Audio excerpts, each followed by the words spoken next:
We're going to take a look at a couple of different jogging circuits for a motor. So the simplest one right here would be some type of a selector switch jog. And what this does is pretty straightforward, is on the memory rung, the parallel to the start, you can either select a switch that allows the memory rung to come true, or if it's open, it doesn't matter if this motor's on or not, this rung won't come true and therefore it won't hold.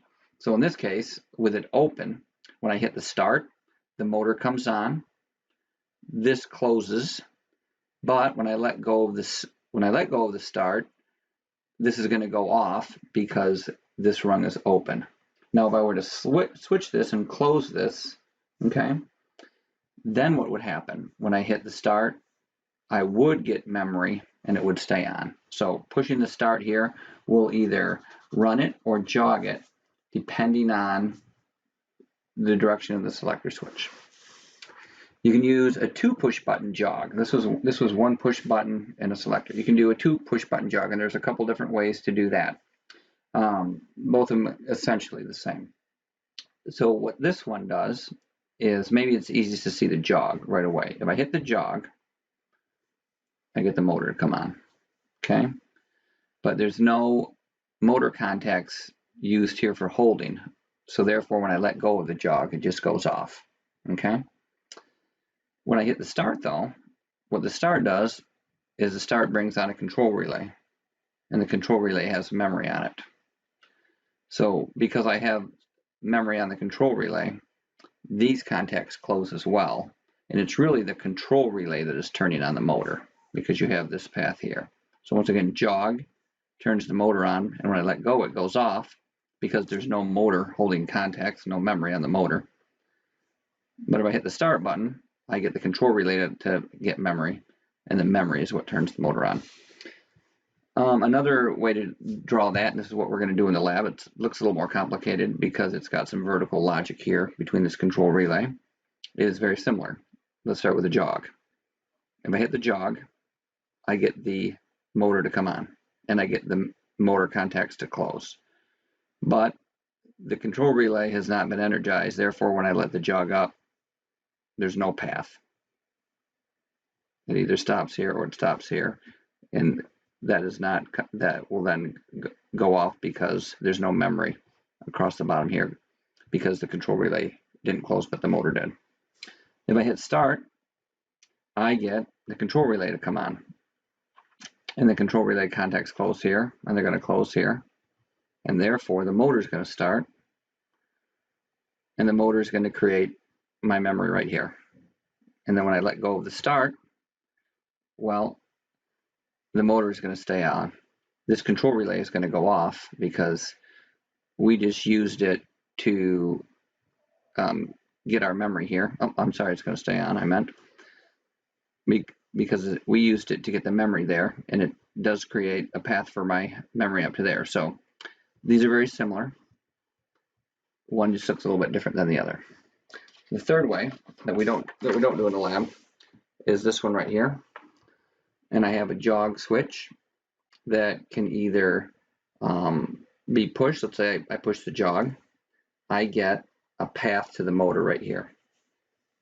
So this opens and this closes, and therefore the motor comes on, and these contacts close. But there's no memory, because when I push this button, this became open and this became closed. I let go of it, the motor opens up, this opens up, and by the time by the short amount of time it takes this to get back to here, it's off again. Whereas if I did the run, because this is closed, I get the motor and I get memory right there.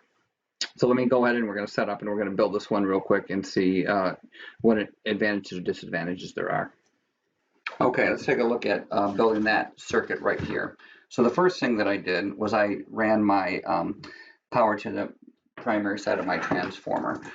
And if you remember, we were jumping H1 right here, got jumped to H3, and H2 just jumped to H4.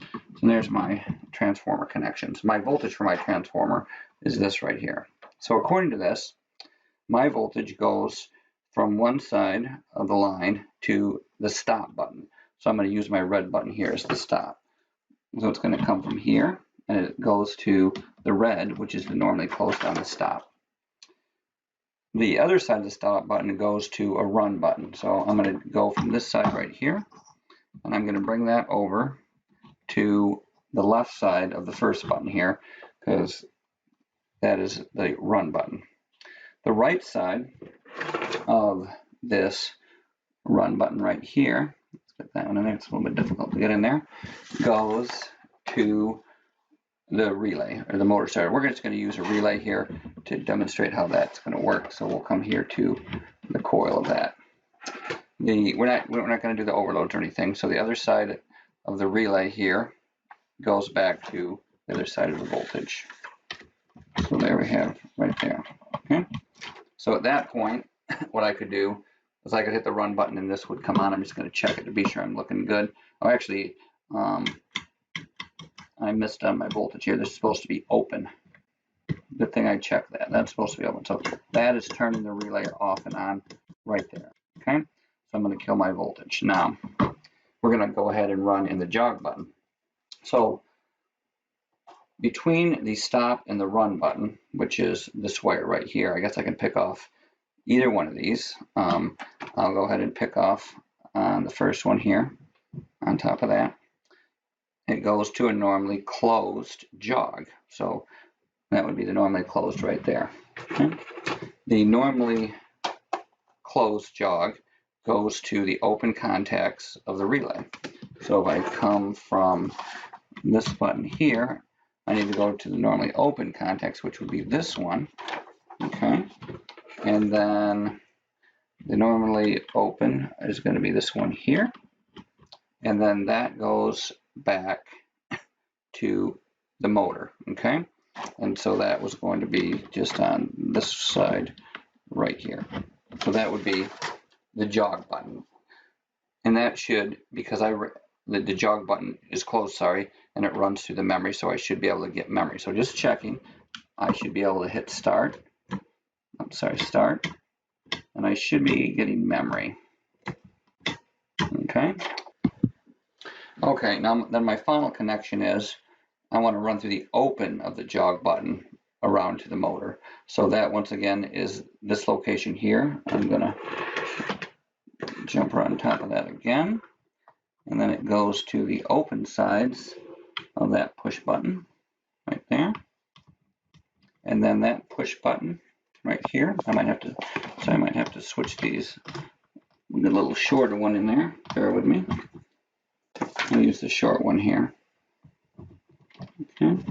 And now that comes around and it goes to the motor as well. So coming around here, I come around and I go to the motor as well. Okay. So at this point I should be good to go.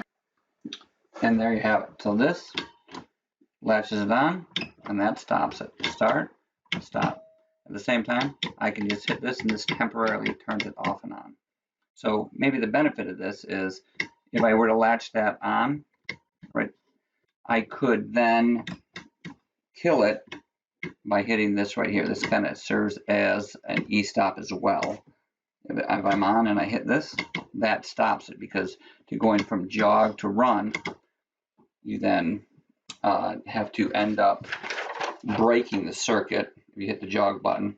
So either one of these stops would stop a run cycle, and then you would hit the jog would engage the motor.